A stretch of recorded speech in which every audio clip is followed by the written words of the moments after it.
what you gonna do when there is nobody that do it better than this reggae guy? I can do this every morning, every evening, have you screaming straight back to sunrise. Welcome to the Invest in Yourself podcast, brought to you by Lewis Real Estate, recorded at the Lewis Business Center in West Hartford, Connecticut. I'm your host, Razul, Wallace, and today we have with us Chris Francis.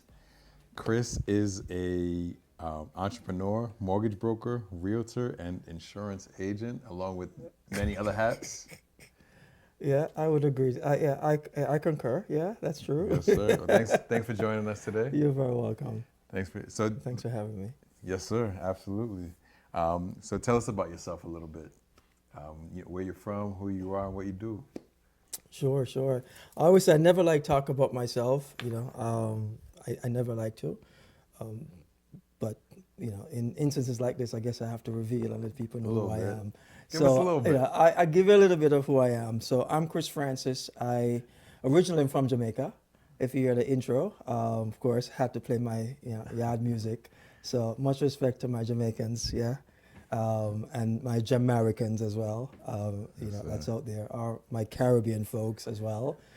So just got to put that out there. So I'm a customer service oriented individual. I've always loved the business of serving others, taking care of people in the sense that in a way in which that they never thought possible. So originally, I'm from an industry back in Jamaica where I used to work at the maritime industry as a transportation consultant. So that's where I'm from, where my customer service skills came from. And then I migrated to the US over 20 years ago and find myself into mortgages and find myself also into real estate, and then find myself into selling life insurance and annuities. So yes, I am pretty much living up to the stigma of Jamaicans who have many jobs. Yes, I am Jamaican.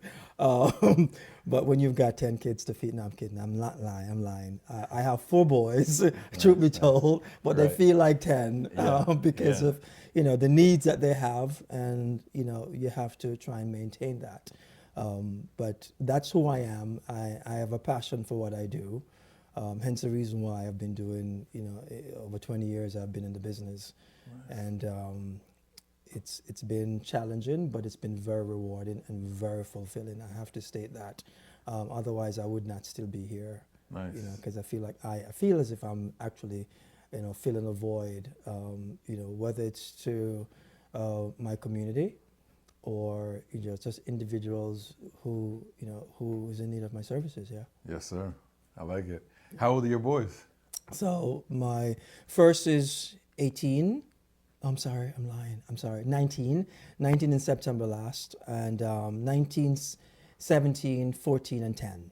Nice. Got a good spread there. Yeah, big spread. Yeah. That's a good spread there. All right. And then can't forget my wife too. Yes, can't. So without how long you guys been married? No Adam, there's no Eve. So yeah. Yes, sir. Right. How long you guys been married? Way too long. It's over 20. Oh wow. So I'm showing my age yet, but I'm still 25. Yeah. You had your first one at 6. That's how we Jamaicans do it. Yeah. Again, It's a stigma, but I'm gonna hype it up. It's the truth. Yeah. Yes. Since they put it on the label us as such, then yes, might as well run with it when there's an opportunity to do so. Yeah. I hear that. So you said you've been here about 20 years About now? 20 years, About 20 years. Yeah. And when you came, did you immediately get into mortgages and real estate? No. Oh, God. Do I need to tell you the backstory on that? A little bit. Give us, No. So, of course, like everything else, there's a saying back home in Jamaica that you learn as a child that, I couldn't conceptualize as a child, but it says, you have to creep before you can walk. For sure. Right? And we use it a lot back home. And then obviously as I grew older, it meant something as I realized the struggle. When you came to this country, you realize, okay, I was in a high paying job back home. Yeah. And when I came here, I had to dumb it down a little bit and then go through the crawling stage before you can actually stand up and start walking. And as such, it took some time, but the bottom line is Rome wasn't built in a day. Yeah. And, when you're not born with a gold spoon in your mouth, then, when you come to this country, you have to do like everyone else. You have to write your own story. Yeah. So I've written mine. I'm still writing mine, I For should sure. say. For sure. And but the industry, how I found myself into this industry, and I think I told it maybe once before, how I found myself in this industry was back in 2000. I want to say it's 2001 or 2002. There was an ad in the paper, seeking mortgage individuals. And at the time, it was a mortgage entity called AmeriQuest Mortgage or Town and Country Credit. If anyone is listening to me from the school of what we used to call subprime mortgages, that's where Town and Country Credit was one of those lenders who was seeking a loan officer. And at the time, I saw the ad, and then I used to read the Current, right? The Hartford Current, and I saw it, and I was like, mortgage, have customer service oriented skill, being able to speak on the phone, articulate well, and I'm like, have some little, finance background. So I said, okay, that sounds like me. I mean, I can do that. And the guy called the guy, he did the interview on the phone with me, and then he said to me, unfortunately, you're not a right fit. Devastated as they come. Yeah. Devastated. Mind you, at the time I was working at Express Men's by the mall, right? So I was doing my mall gig, getting the freebies, the 20 and 30% discount. So that was great. Yeah. But it wasn't me. Yeah. I know I was more capable than what I was doing then because I know what I wanted and I know what my capabilities are. So couldn't settle. But the guy said no. Lo and behold, I saw the bloody ad again. Months later. So I called again. Yeah. I got someone else on the phone who thought I was the right fit. And here I am 20-something years later. That's what's up. Persistence. Yeah, look who's smiling now. Yeah. So as a result of that, that's where I landed into mortgages and go through the whole rigmarole. Back then, it was a little bit more flexible to get into business, but you had to have some basic knowledge of what you were doing and what they were looking for. And needless to say, obviously, I've achieved that, and hence the reason why we're here and we can look back and smile about it. Yes, sir. And just know that. So, and you mentioned that it was a little bit different from then to now. Yes. What was the process like then, and what is it like now to become a mortgage? Very good question. Back then, you didn't have the National Mortgage License Services wasn't around. Wasn't a thing. Right, wasn't a thing. Yeah. Wherefore, you didn't have to be licensed to write mortgages. You could just be someone off the street and say you could, and they dial you in. You walk in, and you're on the phone. You're on the phone. You just call in. So, but back then it was dial for apps or dial for applications. So it was 200 calls per day. I was dialing to get one person to say, yes, I'll listen to you and I'll give you my date of birth and my information so you could pull my credit. Yeah. It was one of the most excruciating things. I used to perspire like crazy because back in Jamaica, we are more warm and we're more friendly on the phone. And not just on the phone. I was on the phone, but most times in Jamaica. But also, we're a friendly culture. That's who the Caribbean folks are. Very warm and receptive to folks. But on the phone here, oh boy, they were brutal. Oh yeah. How do you get my number? Hang up the phone, and they were I'm like, whoa. Yeah. But I got tough skin. I'm here, so I didn't quit. And I survived those calls, dial for apps, and it was great during the time of doing it. But at the same token, in some respect, I look back now and I'm happy to have done that because it has taught me a lot. And for the folks who are coming into the business, you have such an easy ride. Yeah. People are seeking you. You have your apps coming through your ears, and you're marketing there and you're marketing. So you are in the school whereby it's been handed to you. I'm from the world whereby you had to kill to eat. Yeah, and you had to deal with a lot of rejection. Rejections and after objections, rejections, and it was awful. But at the same token, like everything else, what doesn't kill you make you stronger. 100%. Yeah. 100%. And you were saying that, and how is it different now? Like you said that back then they didn't really have any anything that Nothing regulated. no requirements, no regulations. There's no regulations. What would someone need today if they wanted to get into doing mortgages? You're going to get the Bible, kind of. It's a very big mortgage book you have to study. And You have to get a license. you got to get licensed. So if you need to write mortgages in Connecticut, you have to study. You have to get you have to go through the license requirements to get a license. Do you recall them, or it's been so long since you did it that you don't really? Because it's not something you do every day. It's not something you do every day, but I'm sure everything is online. If someone asked me, I could just Google it and just tell them where to go. Yep. It's really the NMLS services, NMLS I got resource center, and you go online, and literally, the information is there, and it tells you where to go to do, where to register, and you start the course, and it depends on how fast someone would like to move. But the beautiful thing about it is that it's regulated now, highly regulated, background check, everything else, because you can't just come into this finance industry thinking you're just going to get personal information from others, and we don't know who you are, Right. and your background, where you're coming from. Right. Now it's regulated, and I love that it's regulated, so to Yeah. keep out the folks who should not be in the business For sure. away from it. Yeah. For sure. Thank you for sharing that with us. course.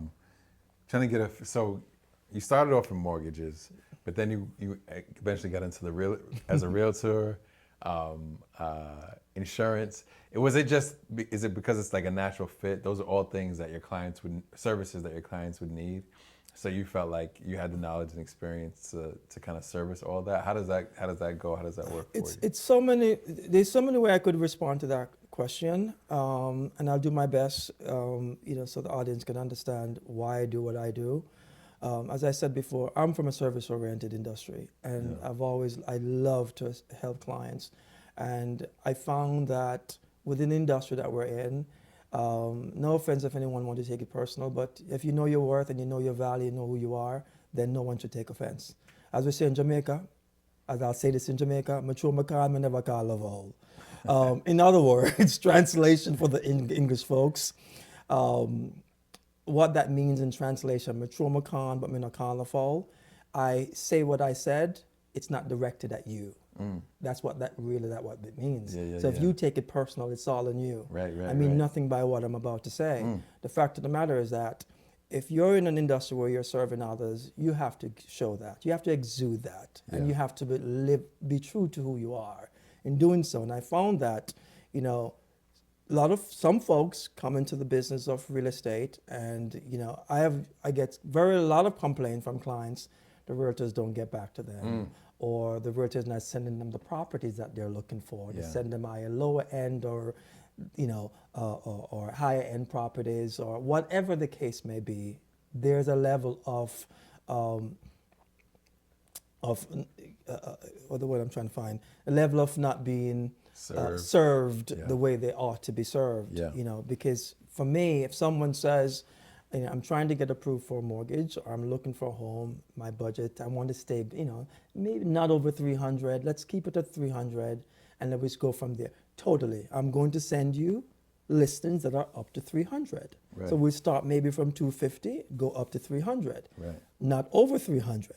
Right. You're looking for a mortgage, I want my payment to be this. I'm going to pre-approve you for what you said you'd like your payment to be. Yeah. If you can find something within that tier, then great. If you cannot, then we have to make adjustments. Right. And that's some of the complaints I've had relates to the fact that, agents, whether it's real estate agents, whether it's from an insurance aspect of it, where they're just not listening, or they don't get back to them. And I found that for me, I get back to you. Yeah. And therefore, I figured if they can do it, I can do it too. So, and I love money, so I'm going to say that. Well, who doesn't love money? Because money makes the world go round. Money makes you do a lot of things. Money makes you thrive, live the way you'd like to live, and money makes you take care of your family's needs and others if you have to, in that regard. So I'm not shying about saying I love money, and you ought to love money. Yeah. And you used to grow up hearing money's the root of all evil, when it's how you use it. Right. I agree with Makes that. it the root of all evil. It's the tool. It's the tool. And is anyone like a hammer? You can use it to build something, or you can use it to hit somebody in the head There with you it. go. Yeah, Exactly. Good analogy. 100%. Yes. Yes, sir. Yes.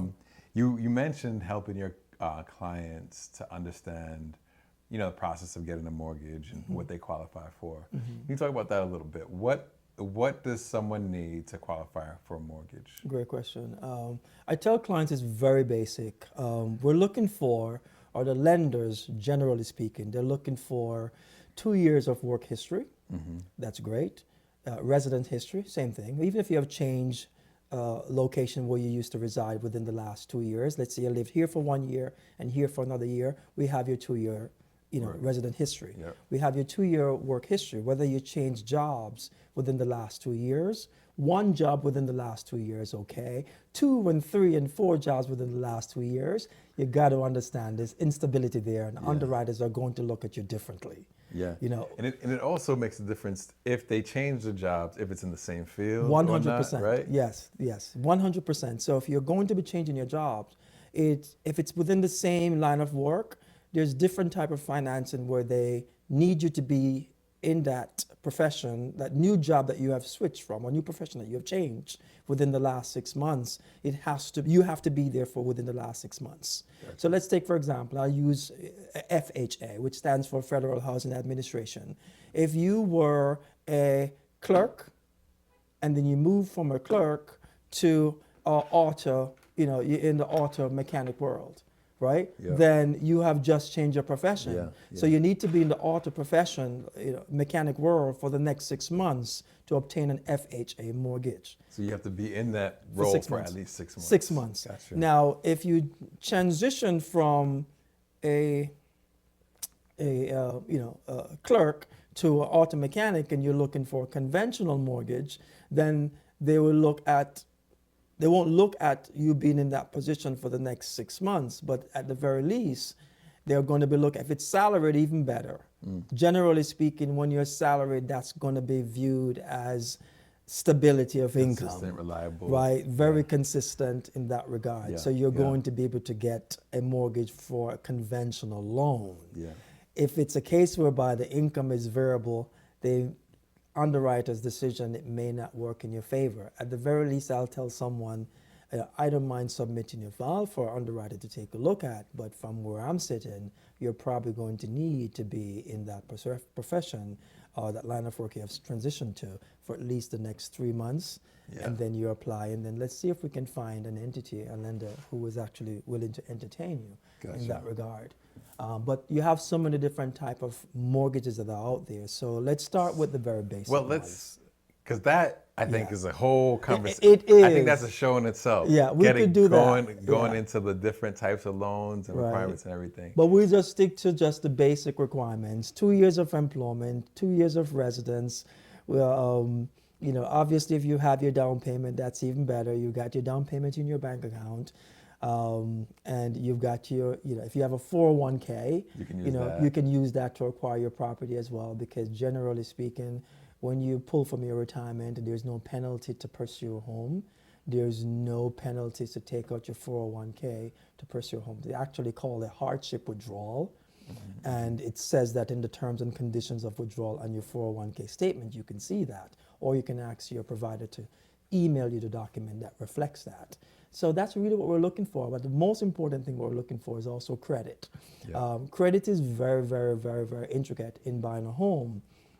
And having good credit is great, because obviously with the better credit you have, whether it's going to be a 740 or higher, which I generally refer to as the la creme de la creme. Yeah. When you're at that tier, the world is your oyster. Below that, you're still good. Anything below 740, 700, or 680 or 739, that's good credit.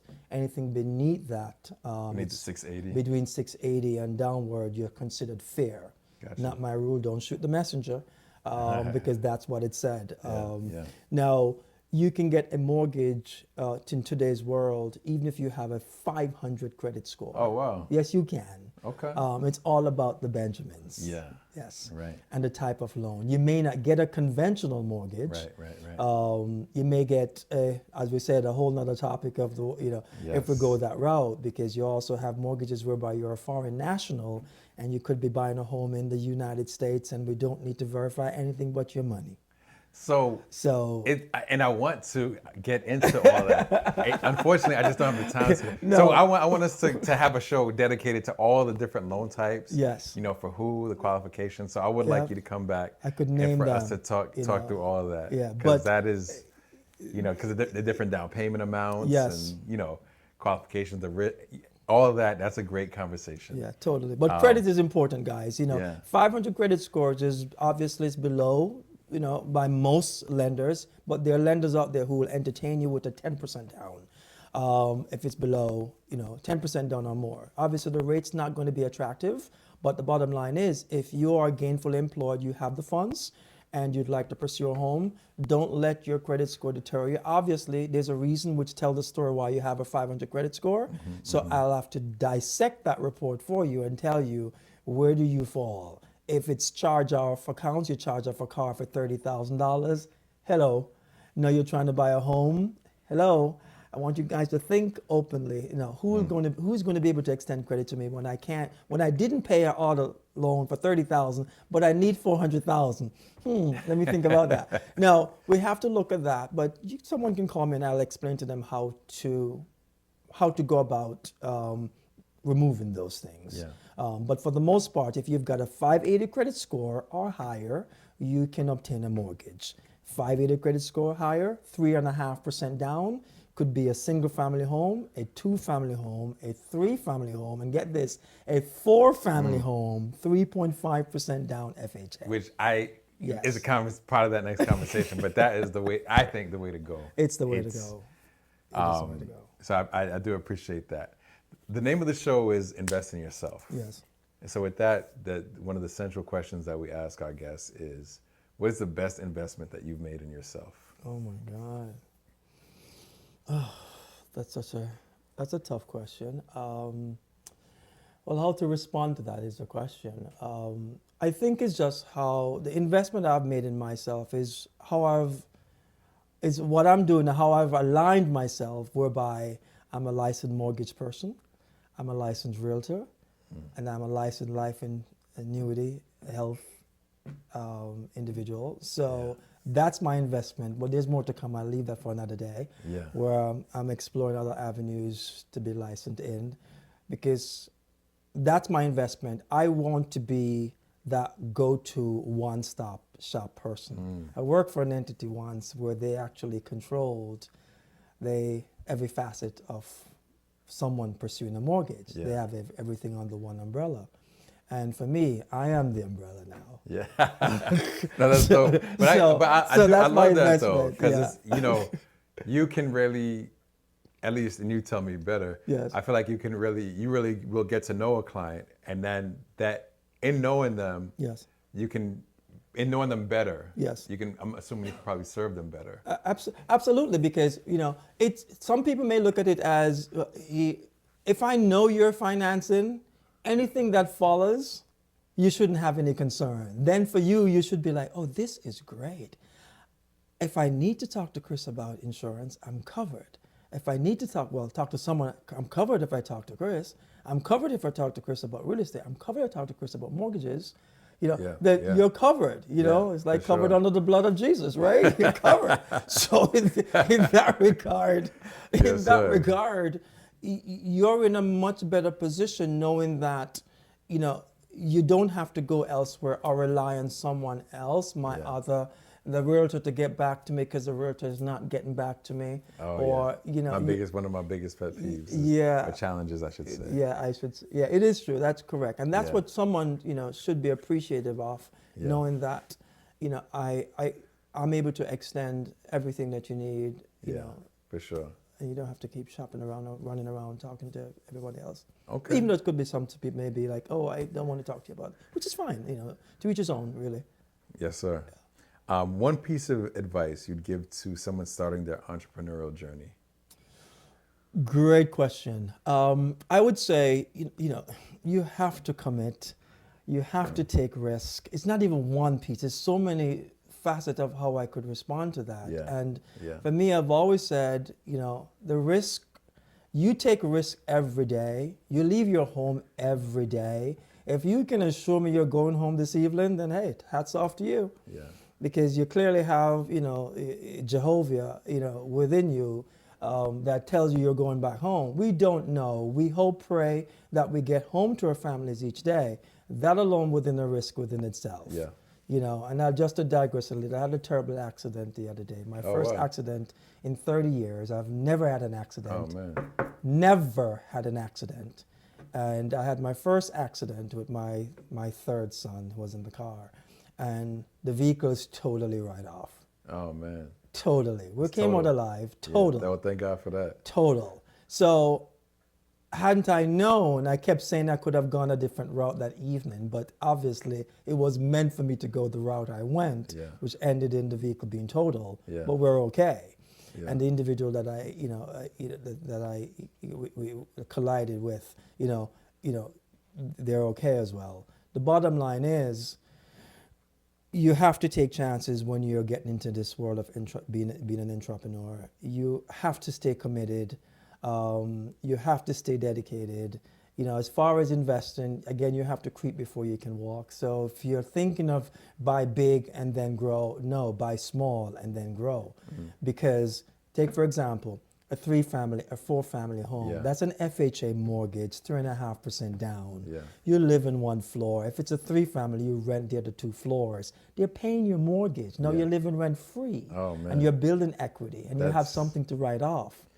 That Right? Oh, man. I know. I want you to come back soon, though. We have to go because in essence of time. Yes, absolutely. But this is such a good conversation, and you have a lot of good information to share. Absolutely. So I really thank you for coming. Of course, you're Thank you very for coming. welcome. And Glad to be here. if one of our listeners or viewers wanted to reach you, what would be the best way for them to reach you? Yeah, well, I'm always going to give my cell phone out because it's what I've had for the last 20-something years. Someone need to reach me. You can Google me. I'm on LinkedIn. It's Chris Francis, and it's my number I'm giving out, which is 860-335-4791. You can certainly call me. You can DM me. You can message me. I'm on LinkedIn. I'm on Facebook. I'm on TikTok. I'm on Instagram. Word. So I may be old, but I'm still young at heart. So therefore, Yes, I try sir. to keep up with the times Yes, of sir. what happening. So keep up with the millennial, should I say the Gen Zs. Yes, sir. So again, thank you so much for having me, Razul. Thank you, audience, your listening ears, for listening to us. And hopefully, if you have any questions or concerns, you know how to reach me. But I'll be back again soon to give you some more gems. Absolutely. Thanks again for coming, Chris. Of course, my pleasure. And to our guests or our viewers, just remember to invest in yourself. Always. I love that.